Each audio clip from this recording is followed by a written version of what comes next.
In the heart of Igboland lies the city of Awka, a place steeped in history and tradition. Known for its blacksmiths and craftsmen, Awka has been a center of culture and innovation for centuries. But few know about the pivotal battle that took place here, a battle that shaped the course of Igbo history. This is the story of the Battle of Awka, a conflict that not only defined the region but also left an indelible mark on its people. Join us as we delve into the events that unfolded and the legacy that remains. In the 18th century, the Igbo kingdom was a powerful and prosperous nation known for its rich culture and trade. The Igbo people were skilled artisans, farmers and traders, thriving in a society that valued community and tradition. However, with the rise of the British Empire, the Igbo kingdom faced a new threat. The British sought to expand their colonial empire and impose their rule over the Igbo people. This led to significant changes in the social, economic and political structures of the Igbo society.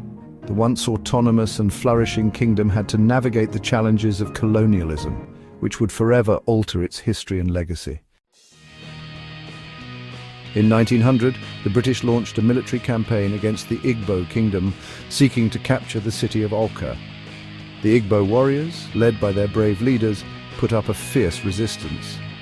The battle raged on for days, with both sides suffering heavy losses. The British, equipped with advanced weaponry and a well-organized army, faced unexpected challenges from the determined Igbo fighters. Despite being outgunned, the Igbo used their knowledge of the terrain to their advantage, launching surprise attacks and ambushes. The bravery and resilience of the Igbo warriors became legendary, inspiring future generations to remember their struggle and sacrifice. Despite their bravery, the Igbo warriors were ultimately defeated. The British captured Awka and imposed their rule over the Igbo kingdom. The battle marked the beginning of British colonial rule in Igboland, which would last for decades. The Battle of Awka may have been lost, but its legacy lives on. The bravery and resilience of the Igbo warriors continue to inspire generations of Igbos. Today, Awka stands as a symbol of Igbo pride and resistance against oppression. The Battle of Awka is a reminder of the complex and often tumultuous history of Igbo people. As we reflect on this pivotal moment, let us honor the memories of those who fought for their freedom and way of life. Closing music plays.